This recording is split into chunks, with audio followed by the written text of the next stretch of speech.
everyone! Welcome to the June 2017 Friday Flashback review from the CC Network. I'm Fred, your reliable host as always, and this time on the monthly old school wrestling review show, I'm going to be looking at a pay-per-view that I'd have never seen before if I wasn't making this video, which is quite crazy. It's also a UK exclusive event that is, according to many, one of the best, if not the best show held on these British shorelines. And I'm reviewing SummerSlam 1992 by the year's end, so when 2018 comes round, I can give these two events a comparison and figure out which one truly is the best. And that'll be something to look forward to whenever that review comes out.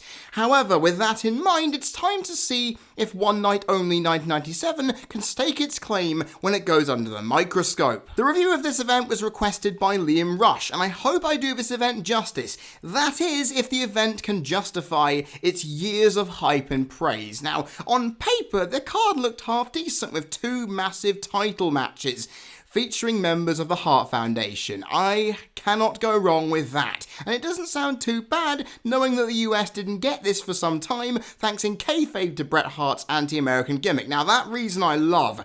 But the real one would be appreciated because deciding to broadcast this event only in Canada, but not America, feels a little weird and quite complexing indeed. WWF One Night Only 1997 took place on the 20th of September 1997 at the National Exhibition Centre in Birmingham, England, with 11,000 fans selling out the place, packing the home of the Gladiators at the time to hopefully witness action that would rival or outclass the ITV Saturday primetime classic of the period, which I loved, by the way. This event marked the WWF's first outing in the venue, which is surprising considering it had been open for 20 years at this point. But they did return with some Raw and SmackDown tapings in the 2000s, in 2005, 2007, and recently in 2012. So at least he got some use by the company in the years since. Now, some stock music was the theme song. You guys heard that before we got into this. And of course, before we begin, I have to stress a few things. First of all, finding any images or build-up information on this show was scarce and surprisingly challenging. So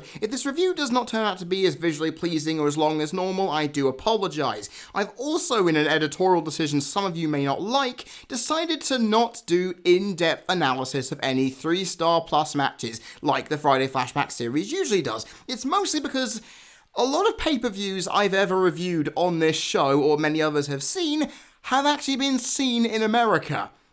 And this pay-per-view, a lot of Americans may not have seen it. I know it's 2017 and you've got the network, so what the hell is stopping you? But the fact is, there may be some of you who may not have seen this before, and I don't want to ruin these matches by spoiling everything. So logically, okay, sure, I am spoiling the result of these matches, but you can find those out too. But if you haven't seen these matches before in their entirety and you don't want them ruined, this is for you. And I know some of you may not like this, but then again, this is my show. I can do whatever the hell I want to, and you're just gonna have to live with it. Anyway, ladies and gentlemen, let's get into this thing. And we kick things off with Hearst Helmsley taking on Dude Love. Now, these two have been feuding since the spring, and logically, Mick Foley would do whatever it takes to ensure the Connecticut Blue Blood and the 1997 King of the Ring would feel immense pain by going through every single one of his gimmicks, from Mankind to Cactus Jack to Dude Love, all within a 4 or 5 month span. Crazy, right? And logically, it would be to everyone's amusement and hilarity, which is very good. However, Helmsley got the win off a pedigree thanks to assistance from China, because who else would help this guy get the win in 12 minutes and 53 seconds? Now, is it just me, or have Hunter or Foley ever had a substandard pay-per-view match together? Because every time I see these guys on pay-per-view, whether it's from the mid-90s or the early 2000s, every single match they have is either amazing, or if it's its lowest, is average. And that's quite fantastic. Damn these two distinctly different workers from having amazing chemistry with each other to where they could do no wrong. It's ridiculous. Now, this may not have been as good as their Canadian Stampede brawl a few months prior, and of course, there is a Friday Flashback review if you want to see how that managed to get done. The link should be in the playlist on the main channel page if you want to check that out. But it was still a good balance of psychology, pace, and crowd to make a decent match come together. It felt too familiar to their former bout to really stretch any boundaries, but with Dude Love's athletic yet charismatic attitude adding different flavour, the match felt faster than those 13 minutes highlighted, as they flew right by in some really good solid storytelling wrestling. All's well and good. Now, it was a solid encounter for these two, who I've just mentioned had never had a bad time in the ring. I maybe expected too much given their history, but I enjoyed it regardless. I feel it was a 2 3/4 star match. Now, I've seen them do better, but there was enough here to have a good time and not be disappointed. Next up, we have Tiger Ali Singh taking on Leif Cassady. Of course, he teamed with the New Rockers with Marty Jannetty, but of course we know him more today as Al Snow, obviously. Now, strangely, Cassady was meant to be the heel here, only for Singh's patriotic and straight-edge Canadian Indian promo getting destroyed by the crowd, and of course meant that they were loving Leif Cassady all the way through this thing, logically. But that does make victory for Singh off a Tiger Bomb, which isn't the actual Tiger Bomb, after 4 minutes and 10 seconds, even more bemusing. Now, this was the worst match of the night, and it's easy to see why, because nothing really happened. The crowd didn't really care, and despite a bit of working on Tiger's arm, which he no-sold to win, it was all really for nothing at the end of the day. And when you factor in a botched takedown as well that looked really sloppy, it helped guarantee this match getting a poor score. Now, hell, if not for the minor psychology trying to give this match a reason to exist and a decent amount of fast pace, this would have been a 0, but I'm going to be really kind here and give it a 1/4 star, so let's just move on, really. I don't need to talk much about this one. I don't know if this card will get any worse. In fact, hell, I know it won't get any worse than this, but I shouldn't really waste my time and energy on this for long. Let's just move on to the next match, which happens to be our first title match of the evening for the WWF Tag Team Championships, as the Headbangers defended against Los Boricuas. The Headbangers were in a very celebratory mood going into this show, and there's a good reason for it, as they won the vacant tag team titles in a fatal 4-way tag match at Ground Zero a few weeks earlier, after Stone Cold Steve Austin screwed the Hart Foundation, allowing them to pick up the shock win and have everyone go completely and utterly crazy. And this was their first official title defense. And you'll be happy to know the deliriously popular team ended up winning, defeating the Puerto Rican challengers of Los Boricuas, as Mosh pinned Miguel Perez off a diving knee to retain the titles following 14 minutes and 7 seconds of pulsating tag team action. And I am not lying when I state that, because I'm not a massive fan of either of these teams, but god damn, they made their mark known on this night by delivering quality in a match that I wasn't expecting to be this good.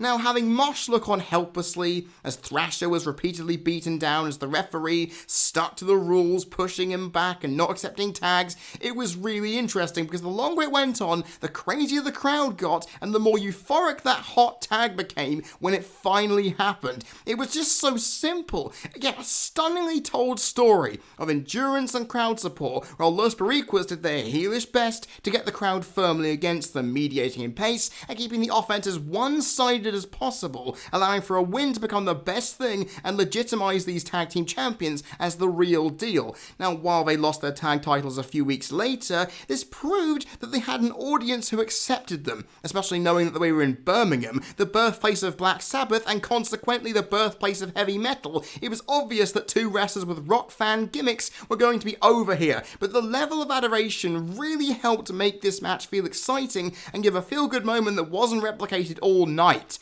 which, when you look at the main event, is quite ridiculous. Really, because that should have been amazing, but we'll get to that later. Los Boricuas were no slouches either, as without their composure and assured aggression, this match would have been grounded as a David versus Goliath, and it wouldn't have been so tantalizing as it ended up being. It may not have been the most must-see match in the world, and it went a little longer than expected, but it told its story well and had the crowd in the palm of their hands. I really quite enjoyed what this had, even though there wasn't that much to go on. I can't believe I'm about to say this. I'm going to be rewarding the Headbangers and Los Boricuas for their work with a 3-star rating. I did not see this coming going in. I never expected a throwaway tag match on what could have been a house show, mind you, to be this good. It's so simple, but my god, when a team, a face team, is popular enough, they can make even the simplest of tag matches feel exciting. This is the reason why I'm not the biggest fan of normal tag matches like this, because I don't give a damn. The result is usually predictable. I thought that the Headbangers would lose going into this. And I was proven completely wrong by actually quite a decent match. A 3-star match from two teams who I've never liked. I can't ask for more, really. Let's just keep on going. I'm really happy going into the next match. Let's hope that is pretty good as well. And that match turned out to be the Patriot versus Flash Funk. Now, this match was quite a fall from grace for the Patriot, who had made himself very popular in the America versus Canada storyline. Of course, in the last pay-per-view, just 13 days prior to this, at Ground Zero, he lost to Bret Hart in a WWF Championship match, which I've heard is quite decent. I need to check that out. And the fact is, he went from a title match main event of a pay-per-view, double main event I should say, to a nothing match versus a very good opponent who a lot of wrestling fans know, of course, innovated the 450 splash. Can't go wrong with that. The thing is, though, what also is quite perplexing is that he was portrayed as a face in the UK. That's right, a pro-US wrestler in the UK waving around Old Glory. It was not going to end well. He was going to get booed out of the building, and lo and behold he was, meaning the crowd were behind Flash Funk every step of the way. And I love how the commentators even mentioned, oh, he's not used to hearing these kind of reactions, therefore he's not performing at his best. Well, even though he wasn't, he still ended up getting the win over the former Too Cold Scorpio. Winning off the Uncle Sam, not the Angle Slam. I know they're not even the same move, but when you've got Kurt Angle's eventual theme song as your theme, it obviously will slip into place as and when. I just find this funny. I still think the Patriot could be chanted "You suck" by this crowd if they knew what they were doing, but nonetheless, of course, as I've just been saying, I lost track completely. The Patriot won off the Uncle Sam. God, thank God I got that right, in 9.5 minutes. Now, considering these two men were just having a standard match with nothing at stake, I came out of it feeling that if these guys had an actual program with something to fight for, this match could have been amazing, because honestly, while the wrestling was solid, it was quite uninspiring. But then again, the chemistry between them was rather good, with a mat versus high-flying style clash, giving them something to fight over as they out-wrestled and out-maneuvered each other multiple times, keeping a consistent pace as they shifted offense and momentum well. It went a little too long considering what lack of importance it had, but to give the Patriot a platform at the tail end of his run was somewhat needed to keep him relevant. It was a match I found enjoyable to a degree, but flat enough to not go any higher than 1 star. Give these two a reason to fight and we'd be looking at a good program, I feel, as the foundations of what could have been in the future if they fought more gave me a reason to actually want more. Good, which I know we couldn't get obviously, but hey, this is how things happen. And I've already mentioned that Funk innovated the 450 splash as Too Cold Scorpio. He didn't even get a chance to use it, which really annoyed me. Oh well, it kinda sums it up. A potential for a show stealer between two good talents that fell on deaf ears despite what was presented to us. Oh well, let's just move on. And next we got another tag team match as the Road Warriors took on the Goblins. Now JR noted, both of these teams had been feuding for 7 months up until this point. Good God. Anyway, the Goblins lost following the Doomsday device after 11 minutes and 14 seconds of action. Now, while the tag team match earlier on in the night was a showcase of how good standard tag team matches can be, this, on the other hand, was the antithesis of that. It was boring, mundane, and flat, while the crowd were going nuts for LOD, obviously, allowing this to feel driven and maintain a decent pace.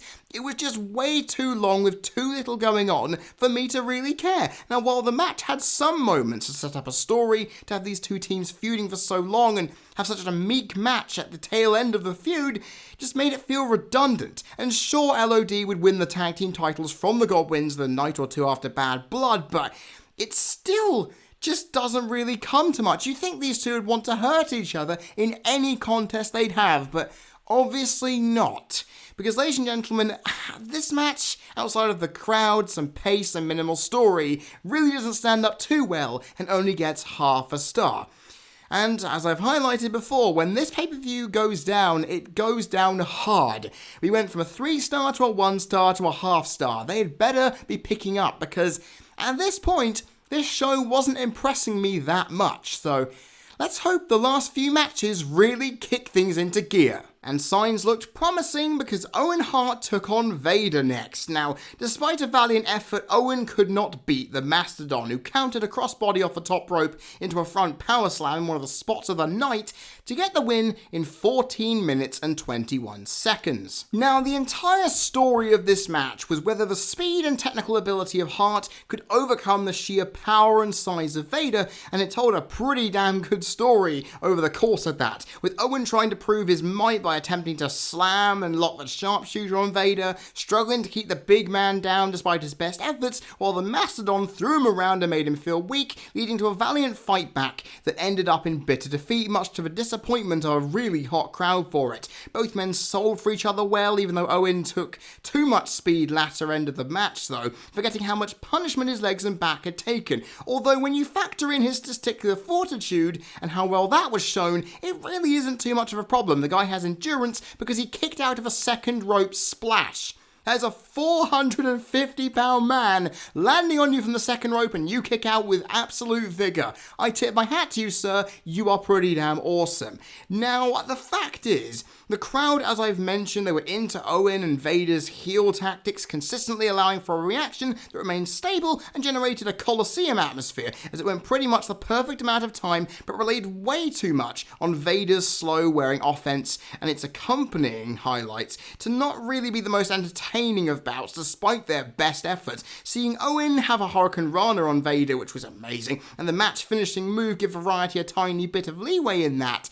This match nearly broke 4 stars. It was a thoroughly entertaining contest that just built on itself and got really nice. Unfortunately, though, it doesn't reach 4 star because it had everything. Good psychology, good crowd reaction, good length, decent pace for the most part, and I enjoyed it. So why didn't it reach that? Well, move variety was all it needed. That's all it needed, a little more, and we would have been looking at a 4-star contest. But it was definitely better than I was expecting it to be, and it gets 3 3/4 stars as a result. And, well, I wanted a rebound, and good God I got one. Let's just keep going because we next have the WWF Championship match between Bret Hart and The Undertaker. Now, after Shawn Michaels cost Undertaker the title at SummerSlam and both men's match at Ground Zero got ended in a no contest due to both men assaulting officials, Taker was going after the Heartbreak Kid in the Hell in a Cell match at Bad Blood just a few weeks down the line, but not before getting his rematch and one more chance to take the title from Bret, a title that he justified as never having lost, which is logical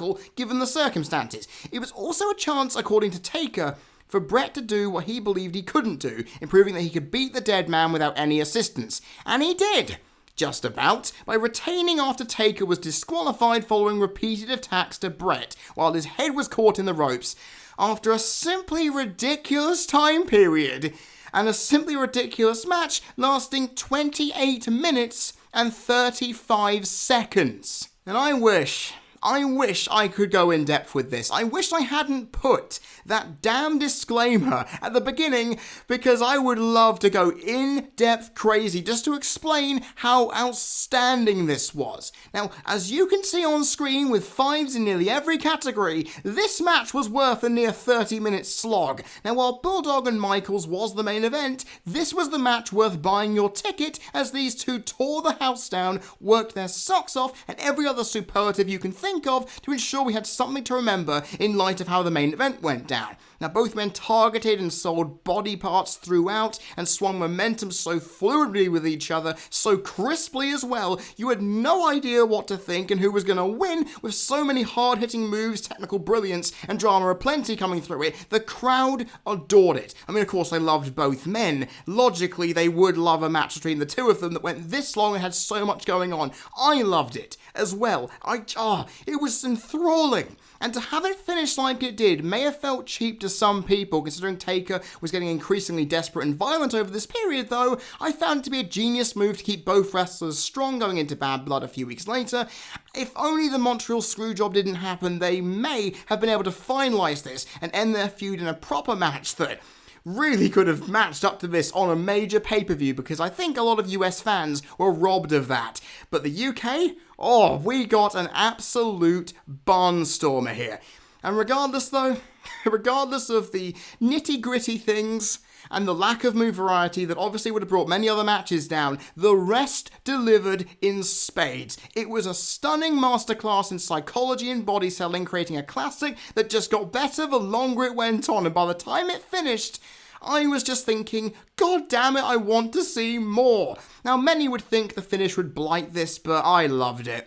For the story it was trying to create at the time, the finish was justified and necessary, and it helped secure this match, for me, the rare and prestigious 5-star rating. If you love psychology-driven Fast and Furious matches, this is one for you. It's half an hour with two of the all-time best in history putting on a clinic.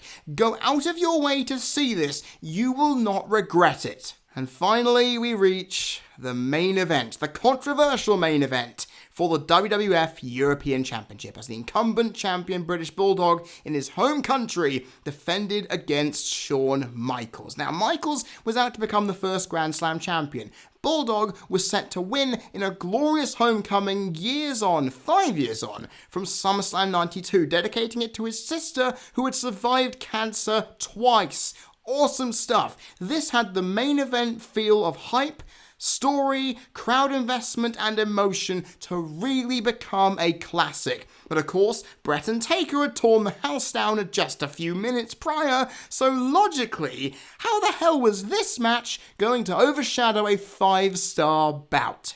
Well, the answer is politics, my friends, as Bulldog lost his seemingly triumphant return and his title after being locked in a figure-4 leg lock, damaged knee and all, I may add, passing out to the pain as Rick Rude, Chyna and Hunter Hearst Helmsley did their part to screw Davey Boy over. They left the ring, locking the figure-4 in again, insulting Diana Hart and the crowd, as trash filled the ring, being chucked at them from all sides. Now, Diana Hart got manhandled by Chyna as they tried to save her husband, and of course Owen and Bret came down a little too late to make the save.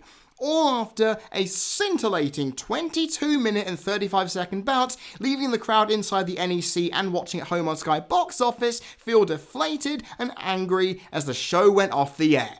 Now, apparently, the story behind this result is that Michaels told McMahon to give him the win because he would then use the heel heat generated from this to go into Survivor Series against Bret, making him so hated by everybody who loved the Bulldog that it would be a brilliant and amazing match, but also to make a return UK pay-per-view where Bulldog would exact revenge on Shawn become viable and a good money-making opportunity. Obviously, due to the Montreal Screwjob 2 months later, that would never happen, which leaves this decision, in retrospect, as a very perplexing one and a fine display of Shawn Michaels at his conniving political best. Now, Diana Hart noted herself in an interview some years after that this match and what happened was part of this political smear campaign against her family that followed with the Montreal Screwjob. And honestly, in hindsight, she may have actually been onto something, because who the blue hell would want the Bulldog to lose in his home country if not for the personal gain of one Shawn Michaels?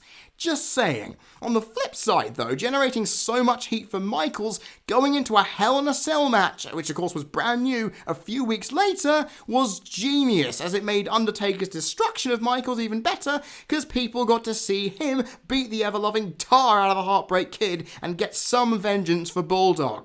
That was brilliant booking, if I do say so myself.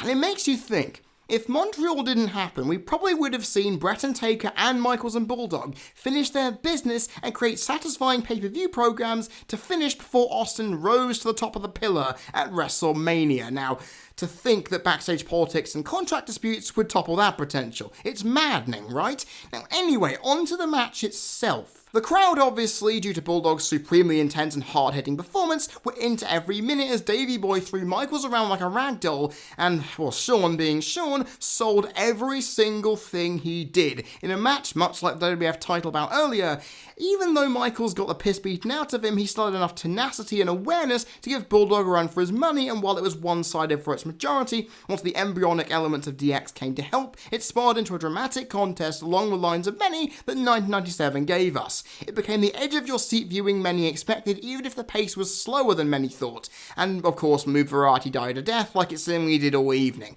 A lack of selling by Michaels in the latter stages limits the psychology, while the match went on too long in my opinion, and by not having Bulldog escape, Hulk up and win, it just felt flat, in spite of how genius the booking tended out to be, looking at Bad Blood a few weeks later. All in all, though, it was still a really enjoyable match with a lot going on, showing two in-ring generals at their peak while the crowd went ballistic for them. You can't really say much more. It wasn't perfect and a little rough around the edges, but delivered in so many ways that a 4-star rating is the right one to give. Now, this may not have been the result many wanted, but the match was certainly the quality of which many expected.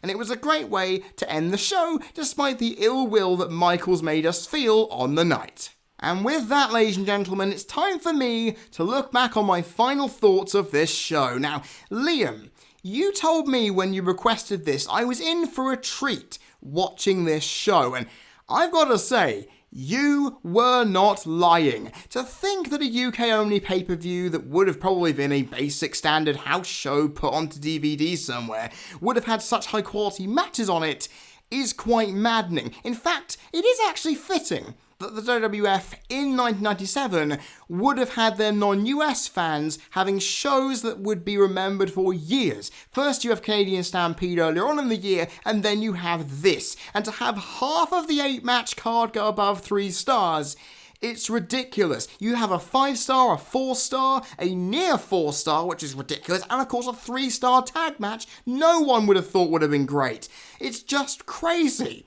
And many shows, many cards can barely touch that level of quality. It's ridiculous. And I went into this event unsure of what I'd see, but I came out of it knowing I'd seen some fantastic wrestling that entertained throughout. Now, sure, you have to wade through a few duds, some laborious interviews, and some annoying promo packages to get to the good stuff, but it is worth doing. And the card may be disjointed, the commentary may be quite laughable at times, and the presentation is actually annoying. Not to mention the ring announcer pissed me off as well, because who sounds that uptight and posh when you're in Birmingham, eh? Anyway, I look on this pay-per-view though, disregarding all that, and look at what I consider the most important, which is match quality. And on that alone, this show delivered. In quite a massive way as well. And considering I've had a lot of really good shows on the Friday Flashback series this year, this adds another one to the pile. It's ridiculous. It's crazy, really. Because it's a small pay-per-view held between an inconsequential post-SummerSlam B show and a historically important yet god-awful pre-Survivor Series B show. But it's something that proves that when WWE go out of their way to produce good wrestling with a crowd that care, it can be a resounding success. It may not be perfect, but it's closer to it than many will ever reach. And I would go out of my way to watch this if you haven't seen it, because based on the last 3 matches alone, and the somewhat good quality of what the undercard had, this show is well worth your time. You will not be disappointed.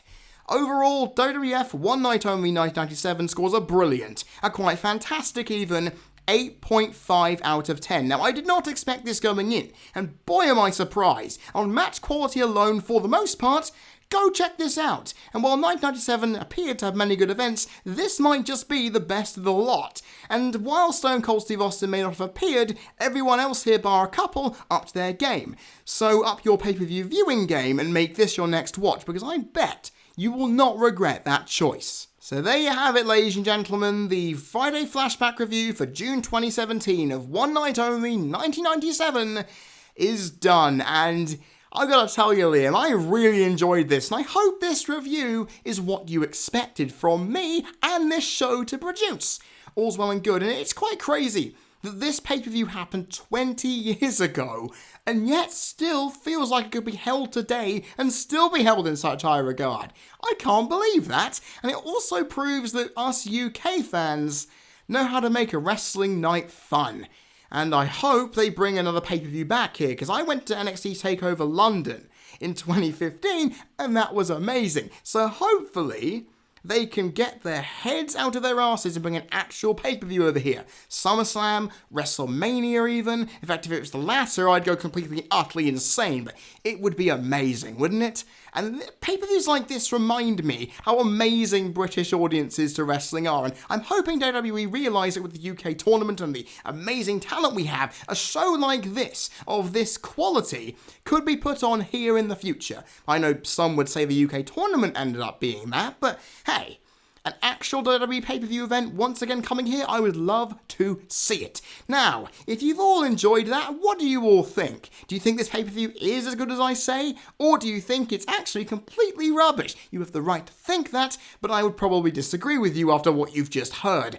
Put your comments in the comment section, and if you do not want to miss next month's Friday Flashback, along with all the wrestling reviews that come and anything else that comes from this channel, including video game stuff and of course Pones, all you have to do is click the subscribe button down there, which I would appreciate, and of course follow at CC Network YT on Twitter to ensure you do not miss out on any schedule updates, opinions, and various other things. Of course, I do live tweet during pay-per-views, and that's a good thing to look out for. Now, on the subject of next month's Flashback, we of course return to the Big Four series, and we return at the height of summer, logically, with SummerSlam 2003, a controversial show to some and a decent night of wrestling to others, but will it prove to be better than WrestleMania 19? I don't think so, but logically any event can be, knowing that this event from 1997 matched it, with a few less matches on the card, I may add. So, logically, I'm excited because this year has been great for this Friday Flashback show. With a few duds, obviously, Royal Rumble 2003, I'm looking in your direction. But SummerSlam 2003, I always remember as being pretty good, so hopefully, back in the Ruthless Aggression's height, we can see whether it can deliver the goods. And you'll have to wait till next month to find that out. I have been Freddie Thomas, you've been people listening. This has been the Friday Flashback review for the CC Network. And I will see you all next time.